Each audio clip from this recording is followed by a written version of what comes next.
Okay, so the recording started, I see, right? Yes. Yes. Okay, great. All right, everyone. So not a particularly heavy agenda tonight, but still some points for discussion. One thing, hold on a second, my computer's freezing slightly. Give me 1 second.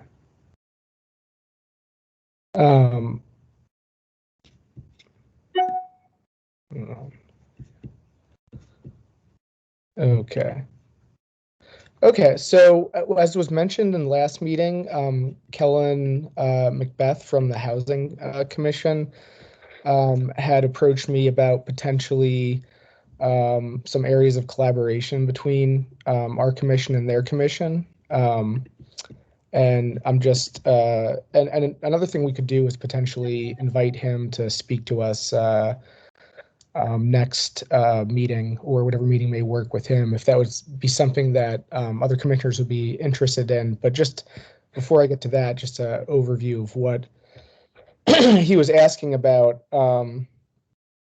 He and again mentioned this last time, was interested in looking into the idea of creating a joint subcommittee that would be and that would need to be approved by the county board, but a joint subcommittee that would have both some members from our commission on it and some members from the Housing Commission on it, that would look into the following areas. They would be looking into how Arlington County could become a substantially equivalent fair housing assistance program partner with the U.S. Department of Housing and Urban Development, looking into ways to increase education about fair housing rights to Arlington County residents, and to explore ways to increase the frequency of fair housing testing and the best ways to include more protected characteristics in each of its housing tests. So that was like the main ask, was about looking into that joint subcommittee. Again, I can reach out to him and see if he'd be interested in speaking to us to, answer any questions or elaborate further. But I just wanted to gauge everyone's interest, interest and capacity to kind of tackle this.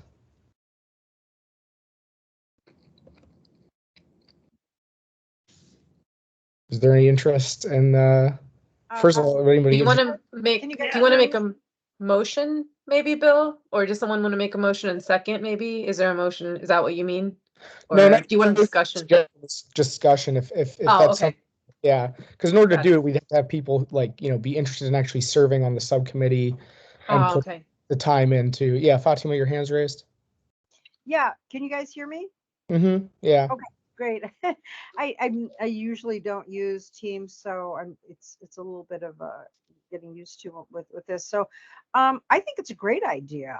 I think both commissions could benefit by the mutual sharing of information relevant to to our mutual interests. So I'd like to hear more, but I mean, I like the idea. Mm-hmm. Would the subcommittee be something you'd be interested in serving on? Oh, yeah, I mean, theoretically, yes. But I just, honestly, I don't have bandwidth right now. I'm already pretty, I may change my mind in future, but for the moment, I really don't, it would be a disservice to you for me to say yes, because I wouldn't. I'm not just asking, I'm just asking generally. Yeah, not at the moment. Yeah. So no. Okay. Anyone else has any thoughts about Kellen's idea of creating a joint subcommittee? Any other thoughts on that? Yeah, Bill, this is Roland. I'm sorry, go ahead.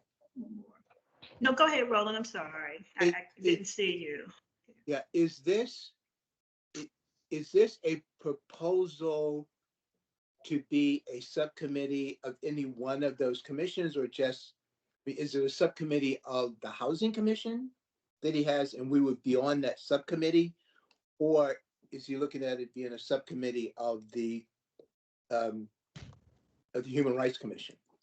The way that I understood it, and again, it would be, maybe it'd be more helpful just to invite him to come speak to elaborate. But the way I understood it was that the county would have the ability to create actually a joint subcommittee. So it'd be a subcommittee of both commissions, and it would be equally filled with members from both commissions. So, maybe like a 4-person commission, 2 from us, 2 from them.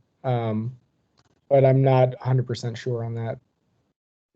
Okay, it might be a good idea to invite Kellum to come and speak on that, because Kellum, because when he was on the landlord-tenant, when he chaired the landlord-tenant commission, he did have a subcommittee on discrimination. And when I was chair of the Human Rights Commission, was invited to and served as a member on that subcommittee that he had, kind of like as an at-large member, pretty much, of that subcommittee.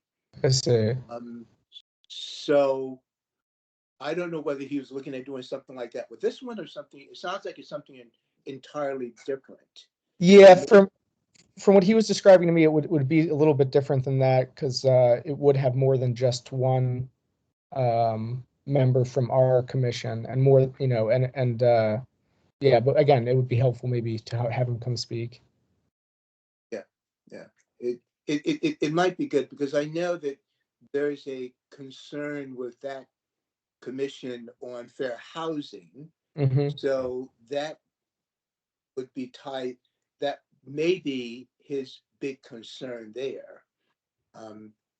So it probably would be good to have him pretty much at the meeting to discuss it. I think the subcommittee is a good idea.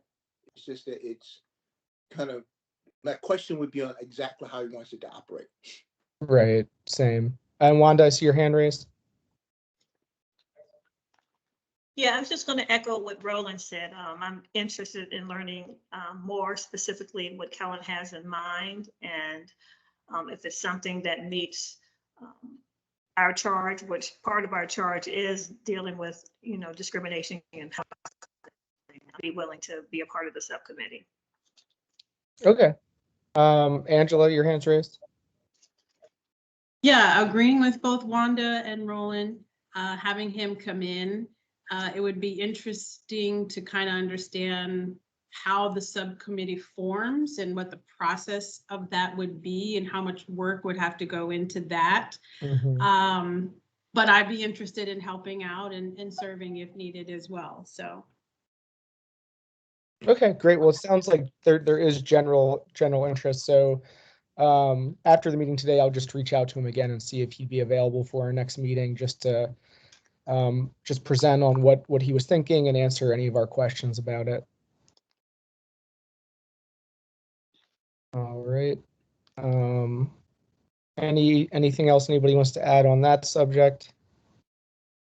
Yeah, and it would be kind of good, Bill, if Kellen could also address how he thinks such a committee, if it's a separate thing, how it can be formed. Right. And whether or not, for example, he thinks it would take a decision by the county board to do it, or whether it's something that just a decision on the part of the respective commissions to form something like that, to do it. I think that would be very important, certainly from a time perspective, as to when that thing is going to be formed and how he wants it to operate. I think how he goes about getting it formed is going to be very, very important. I'll add that in. From the discussion I had with him, which was a couple months ago, he seemed to be under the impression that the county board had to authorize it, but I'll bring that up to him again, so he's prepared to kind of explain more about how that would work. If there's nothing else on that subject, we can move on to the discussion of the appeals process. Fatima, I see your hand is raised, but I'm guessing, is that just from earlier? Oh, apologies. Let me let me take that down. Okay, no problem. Just wanted to Thank make sure we didn't have another comment. Thank you. Okay, so last meeting, we had some discussion about ways that we thought that we could improve the appeals process. Again, I'll open that up for everyone to, and you can just, again, use the Teams function on hand, or on raising your hand like you all have been doing now, just to provide some suggestions and feedback on how you all think that the appeals process could run more effectively or smoother. So I'll turn it over to whoever wants to start first with some of those suggestions. Wanda? Yes, I would like an opportunity, if allowed, to be able to review the entire file, all information that the Human Rights Office has beforehand. You know, whether it's 45 minutes, an hour before the meeting, or if it's a day before at a specific location, whether it's in the Human Rights Office or at an assigned room. But I would like an opportunity to, you know, not just look at a summary of the Human Rights Commission, but the entire file and review all the documents beforehand. Okay. And just turning it over to Brigitte and Anna. So that is something that is possible, right? Could you just elaborate a little bit more on how Yeah, listeners can that's get been, access to that? so that's been the practice before. Basically, that is the current standing practice. If anybody wants, they can always come. It's usually before the meeting that folks come, and there's a couple hours we can come in and review the file if they want. So that's not a problem. And is it digital? Is that a printout? What type of format is that again? I guess we could get, probably have to get a computer set up because we no longer have the paper copies. Mhm. We went digital, like, I don't know, I want to say before the pandemic. So we could try to see if we can get, I'm sure it wouldn't be difficult to get a computer or something set up where folks can review it. And that file would include like I remember from the last discussion we had, it would also include like the actual notes from interviews of witnesses as opposed to summaries, right? Yeah, I mean, these aren't summaries. It's essentially the relevant facts that pertain to the elements of the claim that you see in the report. So if the person gives us 3 pages of interview notes going down different areas, that would all be in the interview statement. But what you Yeah. see in the report is essentially the relevant material facts that go to the elements of the claim they're alleging, the theory of discrimination. But as far, Anna, correct me if I'm wrong, but as far as in the past, what we did is we had the interview statements were in there. So Yes, that's correct. you'd be able to see those. And in sharing that file digitally beforehand, is the issue the size of the file through sharing that through email? No, I think the issue is oh, go ahead, Anna. You go ahead. Well, I mean, yeah, it is too large to email. We could possibly look at sharing a link to it somehow, but we do want to maintain the confidentiality of the file, so we have never made copies of it and just provided it in that way. We've always had it available in the office if you wanted to come in and take a look at it in the office. The file would remain there. And if it would be emailed, the issue would also be that it would then have to be emailed to the to the complainant as well, or the respondent as well. I think, aren't the rules, Anna, that there are only certain things we can share, which is why we haven't sent Correct. that stuff up. Yeah, so whatever we send you guys is based on your rules, Okay. the rules for the appeals, and that's always been the case. But it's always also been the case, as far as I've been there, that the full file has been available for in-person, review, either right before the investigation, or if, folks want to make appointments. I think we've done that too, to come in and see it like that week. Okay. Roland, your hands raised.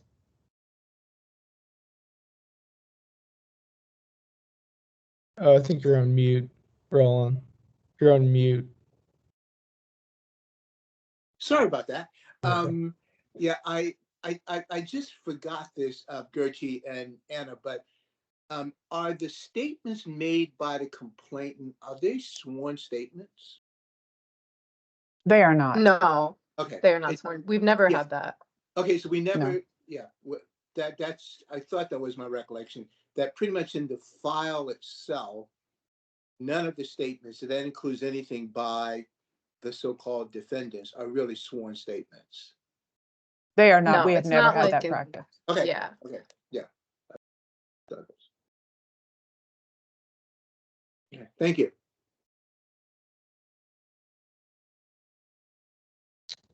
And Wanda, is your hand raised again? Yeah, just one other question. In terms of if a complainant alleges, some type of wrongdoing outside of the initial complaint, is that something that the Human Rights Office will address with the complainant in terms of referring them to the appropriate department, or is that something that we as the Human Rights Commission would address during the appeal? We make referrals all of the time for different issues that might fall out of our scope or not be within the scope of the complaint. If they have a civil matter, a criminal matter, some other social, whatever might be going on with them, we make referrals all of the time for people. So yes, we would do that. And that's like Wanda was saying, that's in letting them know, letting the complainant know of where they would need to go to pursue those other avenues. Yes, correct. We'll find resources for them. We'll make connections for them. We do that all. I mean, that's something we do all the time to help people find other resources outside of the scope that we have, which is often not going to cover everything that's going on with them. Angela, your hand's raised. Yes, I just have a question. In the past, how often do the complainants actually show up to the Human Rights Commission?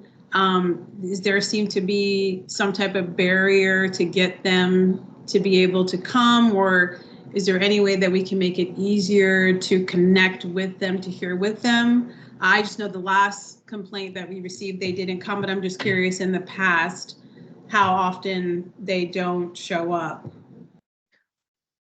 In my, Yeah, sorry, go ahead. No, you go ahead. in my experience, it's unusual that they would not show up. I've had in my entire time I've been in the office, which is a long time. I think there's been twice that people didn't appear. Okay, so it's not really an issue. No, we make every effort to so that they know when and where and what to do and have all the information that they need. And Anna, correct me if I'm wrong, but we also offered them the ability to write in. And Yeah, also, they I can think, make a join written virtually. statement. They can So- join virtually. Before virtual, they could call in on the phone. So whatever works for Gotcha. them. Okay, thank you.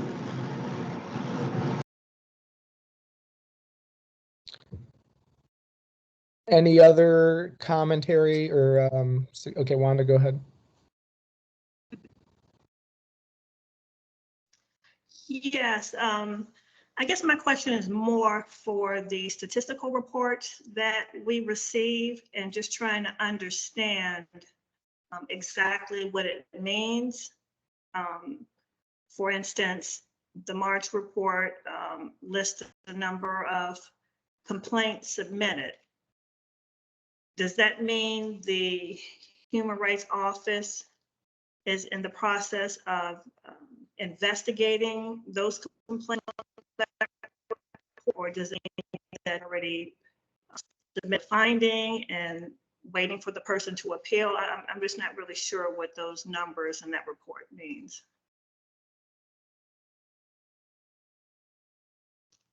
Did you get all? Was Wanda breaking up, or is it just me? I think I got Yeah, I think- generally. Got it? Okay. I generally got it. So the complaint submitted refers to which we changed sort of how we did these reports when we went digital, which was largely right before the pandemic, and then during the pandemic we had to sort of pivot completely to an online platform. Complaints submitted or any forms that are submitted through our our portal, our website. We have a form online. Anybody can submit a form. It comes into our system. It's now part of our record. And then we take a look at that and we meet with the person. We evaluate their claim and determine whether or not we can accept it. So those are the ones that are submitted. They come into us. It can be anything from anybody. Those are not always things that end up being complaints that we can accept under our ordinance or if it's timely or whatever the issue might be. A lot of those we cannot end up taking them as complaints because they don't fall within our scope, and they might be dismissed at that point. So complaints accepted is just anything that's come in through the door, and complaints admitted or anything that's come in. Complaints are accepted are ones that we could actually make into a formal complaint and file a complaint, serve it on the respondent, and we will do an investigation. So that's the difference between those two things. Does that help? So, partially it does. So of the complaints that are submitted, is there a separate column of information that you can provide us that shows which complaints were dismissed by your office? Yeah, if you look under the closures toward the end of the report, it will show you which ones were dismissed or what reason they were dismissed for. And typically the ones that are dismissed are ones that they didn't happen in Arlington. We get a lot of Arlington, Texas for some reason. That's fairly frequent. It was not some other scope, the respondent they're naming is in some other place, or the issues that they're talking about. So there's different reasons, but that's where those end up going out there. Those are the administrative dismissals largely, are the ones that were submitted, but we could not accept it for one reason or another.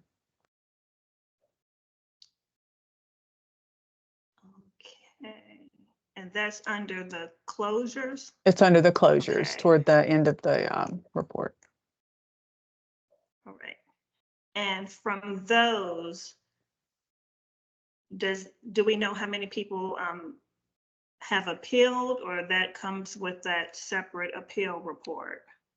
None of those would be appealed because we did not accept a charge. Only people who have had an investigation completed can appeal the decision.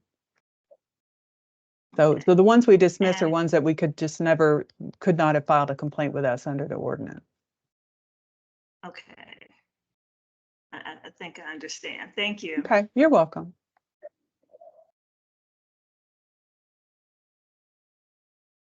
And you may have already mentioned this, but generally the reasons for not accepting, or if it's out of jurisdiction, or if it doesn't actually fall under the ordinance, the claim, right? That's probably the greatest number, that, or it's not timely, or their issue that they submit is just not, they fill out a form and submit it, but their issue is not anything that falls under the ordinance. There's just some other problem they're having. Okay. And if the reports are not, I'm sorry, Bill, just one more question. Mm-hmm. If the reports are not accepted by the Human Rights Office, is there any other recourse through the Human Rights Office or Commission that the person could follow, or is there any other avenue? I mean, well, we often give people referrals to other agencies or other places, or say maybe you need an attorney for this if it's a civil matter that they're sometimes they're having a conflict with another person or something like that. We try to refer people when we send them the dismissal and say, well, you reach out to Alexandria. Your issue happened in Alexandria. You need to talk to them, and go to that office. I suppose they could come in to the Human Rights Commission if they wanted to and bring their issue generally in public comment. If there's something that's sort of just a different kind of issue that they want to bring forward, they certainly can do that. But if we couldn't accept we can only accept a complaint for investigation if it falls under the ordinance. And is that information that we as human rights commissioners can have access to for those complaints that you don't accept, and something that we can look at? You would want to see all of the ones that we don't accept? I'm not. What kind of information would you want? to have. Just looking at the types of complaints and how they wrote them and the reason why they weren't accepted by the Human Rights Office. I mean, I don't think that's generally, I mean, something that you guys would be looking at. It'd be like if you're, but essentially you have us to be doing that for you, right? So the commission accepts and conciliates and investigates complaints through us. We also don't have them in any kind of paper file. But one thing that we did do, I think in response to the commission's request for the information a couple of years ago, is when I know there was a desire to get more information on how many were referred out, and because that was a concern. And I don't know if we attracted then, but I think now that's something that we definitely have. So, you know, and you can see the reasons therefore too. But a lot of, I think I really want to emphasize what Anna's saying, which is like a lot of the times if it's just out of jurisdiction because people file in the wrong place, we really try to get them to the right place, because, you know, we don't want also them to feel like we don't want to brush anyone off. And we also know that they're going to also come back to us again and say, well, why was it dismissed? You know, why didn't you take it? So we try to take the time and give them that answer at the upfront so they can get the redress. And the other reason is we also don't want it to be untimely by the time, say it is in Alexandria, right? And if we don't tell them right away, they may be untimely by the time they get there. And then of course for employment ones, if we also tell them about EEOC, right, that they have a right to file with the EEOC if they choose not to go to a commission. Okay, so I wasn't quite clear with the answer. Does that mean yes, we can have access to that information, or no? I mean, I guess I'm not sure what information, if you're wanting just the, you know, general idea of what the issue was, or are you wanting the person's name and that kind of information about who it was? Because we do consider those to be confidential and don't, you know, share that information. We keep that as a confidential file. The person submitted the form, I think, with the understanding that it would be confidential. So are you just talking about more generally, like what kind of issue they had that we didn't? Yeah, the issue, your findings, and you can redact the personal information, you know, the person's name. Not interested in the person's name. I'm just interested in the whole process in terms of when someone files something, what their actual complaint is, and how you respond to it. And okay, how many complaints did we dismiss? This in March, I think there were 9. Yeah. And they were for different reasons. Got it. So Wanda, maybe we can, if it's fine with you guys with both, I know, I mean, we can take that conversation offline, because one of the things with redacting is we'd have to go through each one and redact. That is time consuming, and it's just a matter of resources too. We don't have an admin assistant. So right now there's literally 4 of us doing this stuff. So we'd have to just chat about it. Theoretically, I don't think I could be wrong. As a practice, I don't believe the commission has ever just looked and reviewed complaints. Having said that, I don't think there's anything that would bar you from it, because this is your function, you're doing it through us. There is a confidentiality issue, but then I suppose you could argue on the flip side that when you hear a complaint appeal, you're getting that information as well, albeit in a closed session that's not open to the public. I think the piece of it that we'd have to figure out, and may take some time, is the administrative impact of it, right? Because it's just bandwidth and resources, and redacting them is not the easiest thing, because you have to go through the whole thing, and sometimes these aren't just, you know, paragraph submission. So you have to read through the whole thing and then see where anything pops up. So if I would suggest that maybe that's something we can talk through a bit more. I don't think we have an answer for you right now, but that would be my biggest concern, is what's the, how resource intensive is it, and can we get it to you in that way? Are the, oh, go ahead. No, it's okay. I was just going to ask, are there reasons for, like when it is not accepted, is a reason logged somewhere? Yeah. Like jurisdiction, was there somewhere that just says, a event occurred at jurisdiction? So each one, when we creates a record in our system that we have, and each we go through it individually, and the reason that particular one was dismissed is logged in that record. But for this month, or March, we had 3 that were out of jurisdiction geographically, meaning whatever the issue was occurred someplace out that was not Arlington. We cannot accept that. But I often Google and say, well, here's wherever that is that this happened, try that place, or give you other resources or things. We have conversations with people and we provide them with information.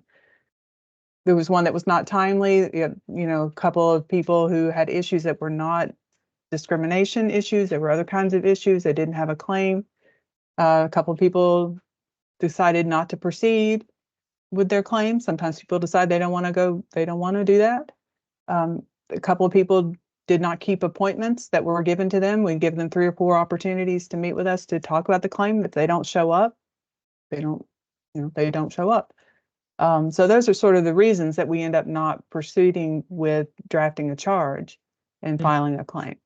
And so we can try to give you more information on every month about what those were, but we do keep track of it. And each case is handled individually. It's not just, Yeah, I was just going to suggest that maybe, at a minimum, maybe if it's not too work intensive, including maybe the general category of like dismissal reasons. So like if you have them categorized by, out of jurisdiction. I mean, that's in the report. Oh, that's already there? Yeah, Okay. it's under the closures section.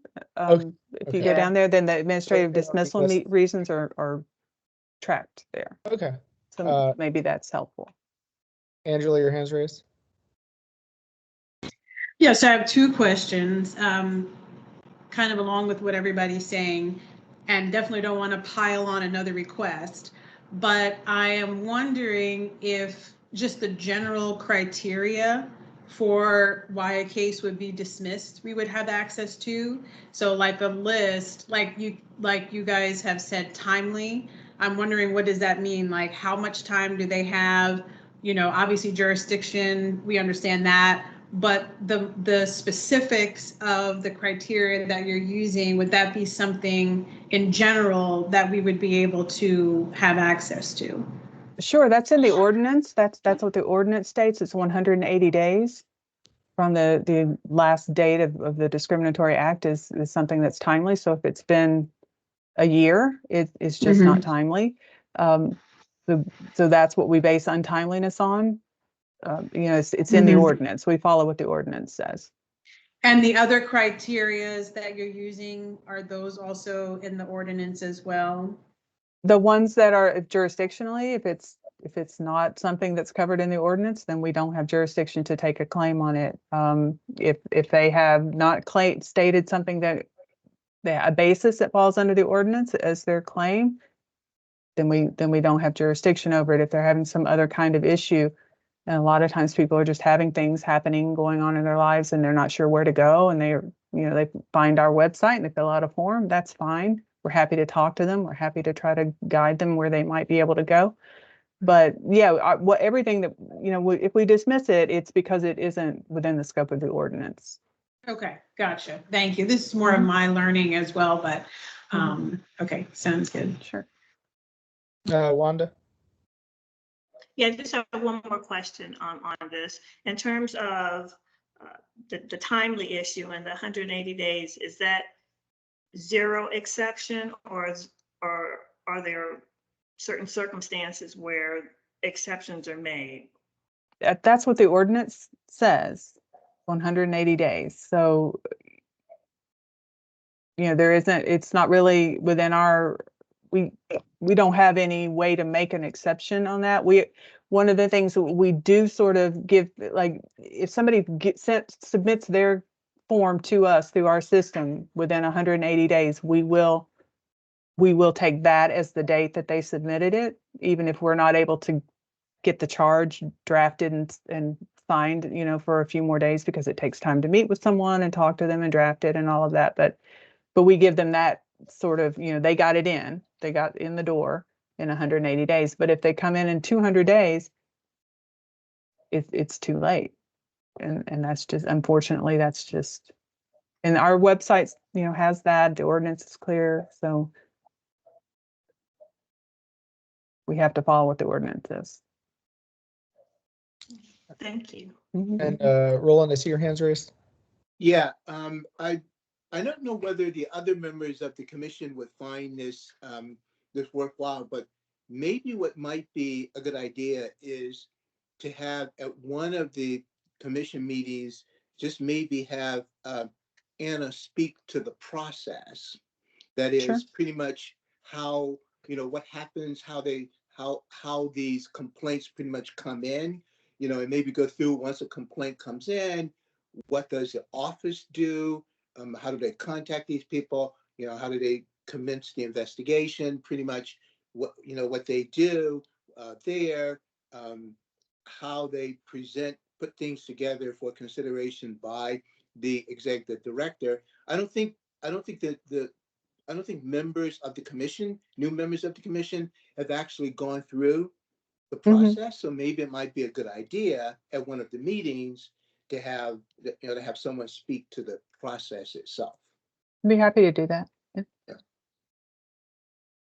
Thank you. Any other questions or comments in relation to the appeals process or just appeals subject in general? If not, I guess we can move on to public comment. And I understand we do have some members of the public here.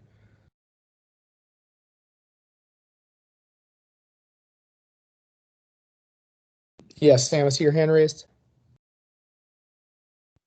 Yeah, can y'all hear me? Yeah.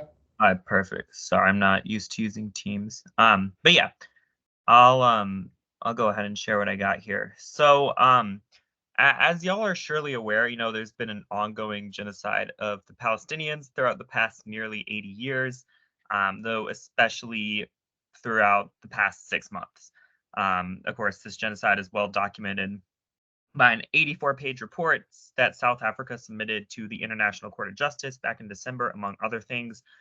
Over 30,000 Palestinians, as well as a number of humanitarian workers, have been killed by Israel with full support from the US and our tax dollars.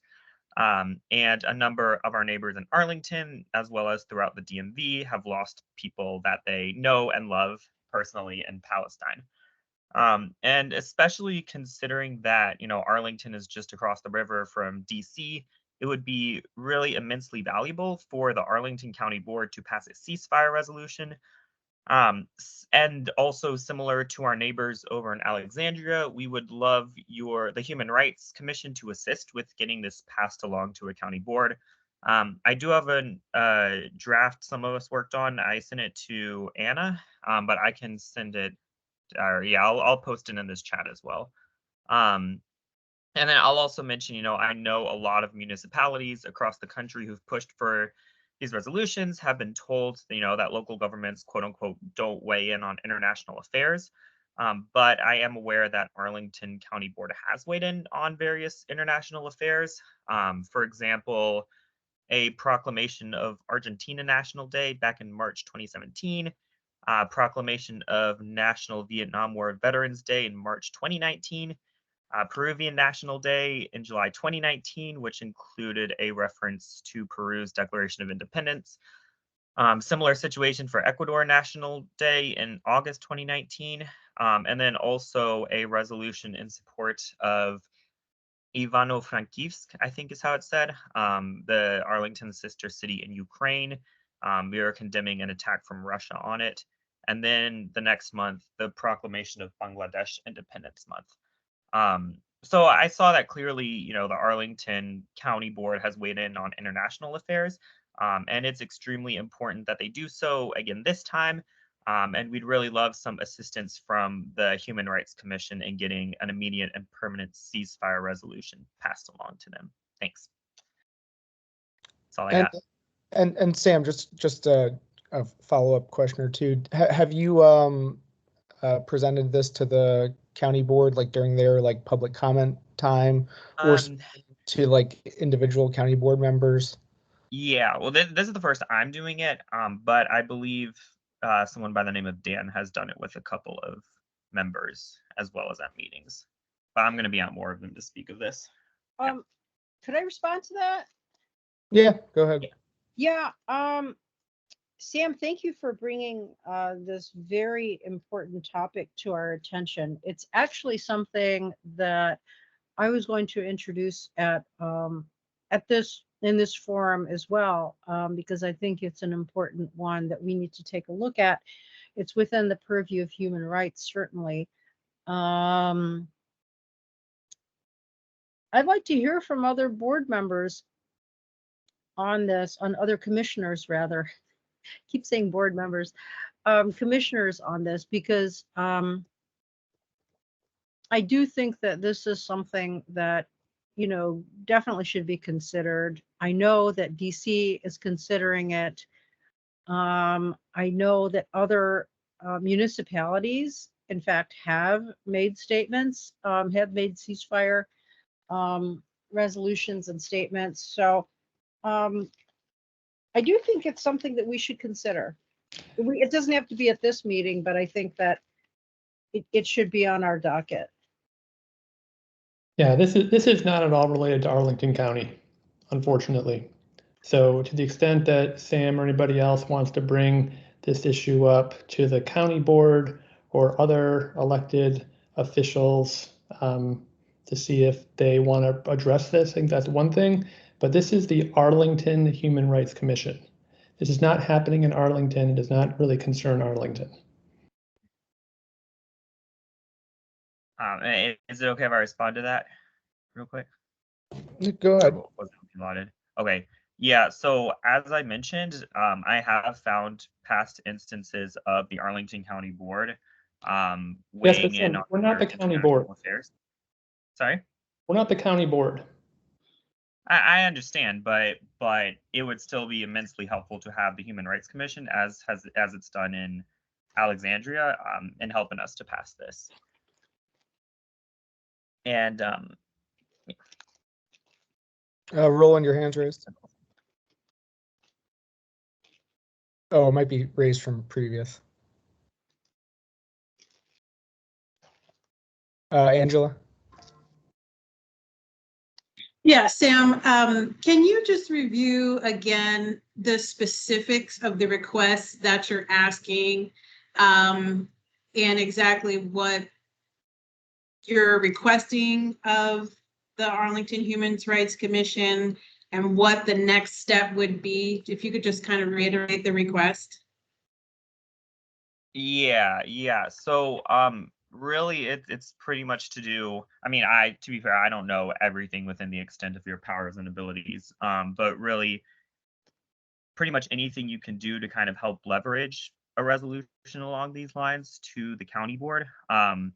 Because and as I mentioned in Alexandria, this is something they've been working on a lot through the Human Rights Commission, and I think it would have more traction for the county board if it were passed along to somebody with an official position, which I don't have in the local Arlington government. I mean, I am a resident, but I don't have a local position. So really anything you all can do to assist with it. So Sam, I think I understand your ask, which is that you're bringing it to our attention to get our support, and they'll it's not going to just be based on us. I'm sure you have others that will be weighing in on this, but you're basically coming to us as one source of support for this resolution. Am I correct? Yes. Okay, cool. And Wanda, is your hands raised? Just reiterating what Fatima mentioned, we don't have to make a decision now, but I'm interested in learning more. I know Sam had mentioned that the Arlington County Board has weighed in on other international issues. So in terms of just learning more, hearing more from Sam, hearing more from Fatima, who said that she was going to bring this up as one of the discussion points as well. So I would like to learn more.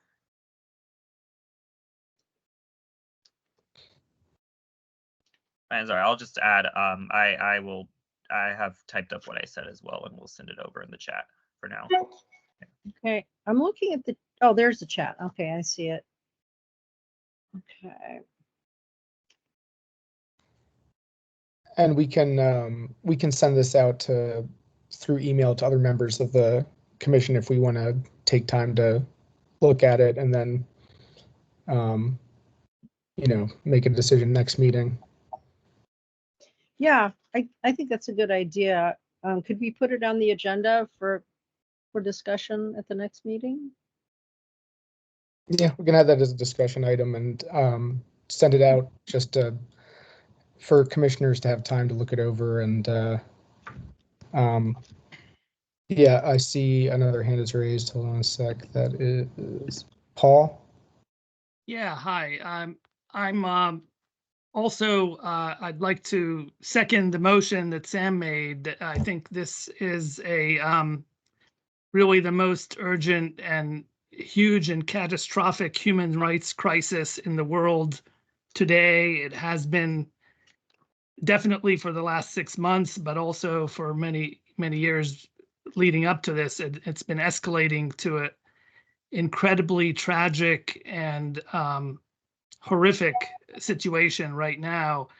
And I just to add to, I agree with all the that was said, that, in terms of why it's important to not ignore this. As a Human Rights Commission, I think this is a key place where such human rights abuses or violations should be attempted to be addressed, at least. First of all, our tax money is supporting this genocide, tragically. This is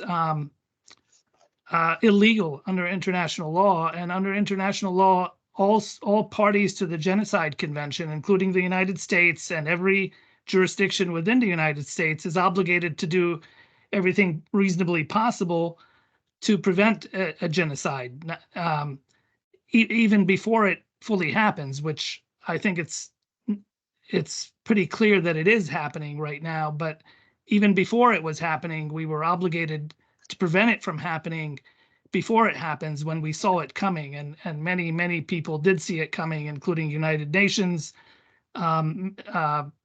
agencies, etc. So there are many reasons, including just the moral imperative that we need to stand up and not be silent in the face of genocide. When the genocide is over, it's too late. And then everybody says, oh, we should have done this, we should have done that. Now is the time to act. So I hope, I sensed some good discussion about it. I hope the Arlington Human Rights Commission will take it up and at least forward the concerns to the Arlington board. I think many Arlington County citizens don't feel they have easy access to the board, and going through a commission like the Human Rights Commission might help. There are people in Arlington with relatives who have been killed in Gaza, and including not just relatives, but many people who you have friends or acquaintances who have been killed in Gaza.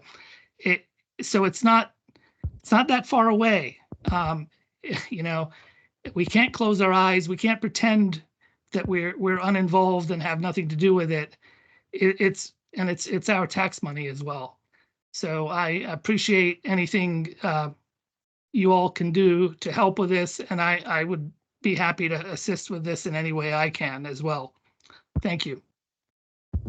Thank you.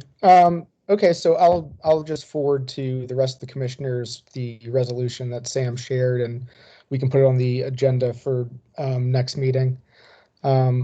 Any other comments from members of the public? Catherine? Bill? Oh, yeah, Stephen, yeah, go ahead first. Agenda for next month. Is this text in the chat, is this the actual resolution, or is this just, it sounds like it was just what the speaker's statement was. Let's see the text in the chat. Yeah, Oh, no, I just so copied that's over the- what I said, but above it, there's a link. Oh, and the link is the resolution that you want the commission to. I'll read it.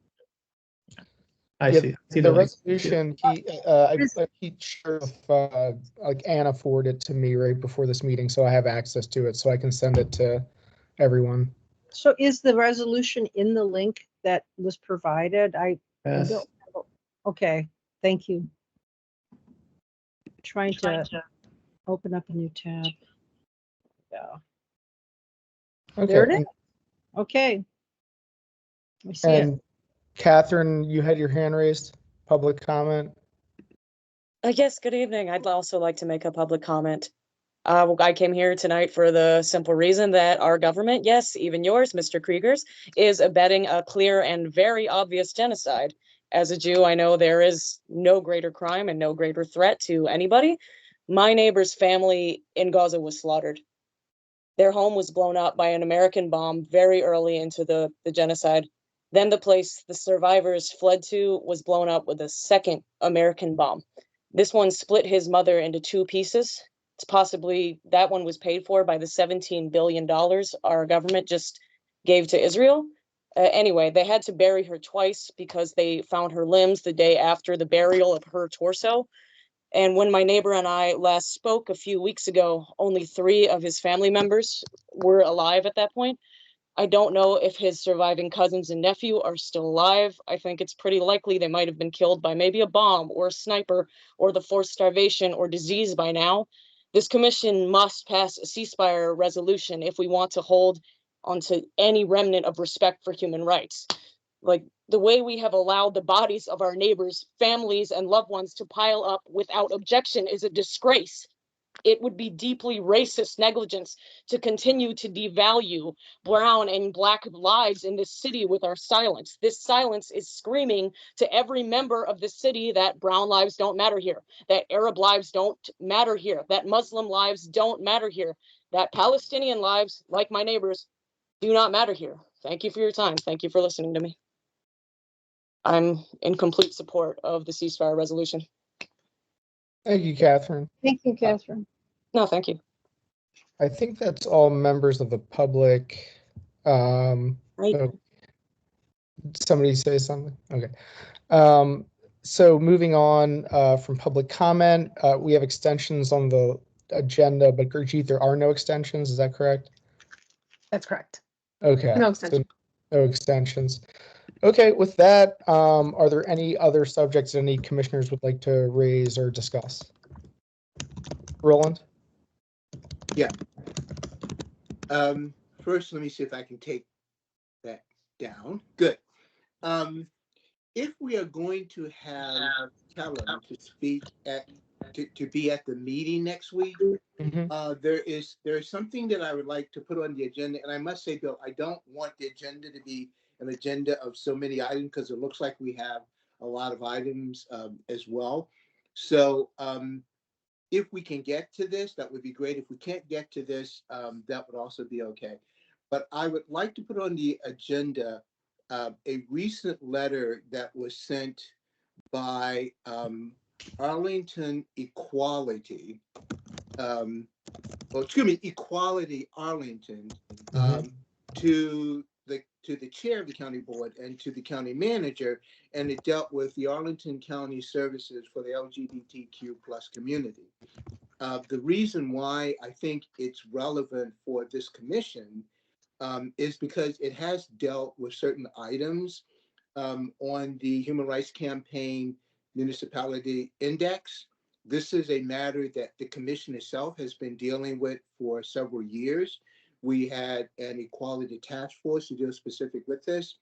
And his letter addresses certain items that I think the commission as a whole should read, and that we should probably have, it would be very good for us to have a discussion on it. So I would like to add his letter to the agenda for at least review and possibly discussion by the members of the commission at the next meeting. And Roland, could you share that letter through email with everyone? Yeah, Okay. I will do that. Thank you.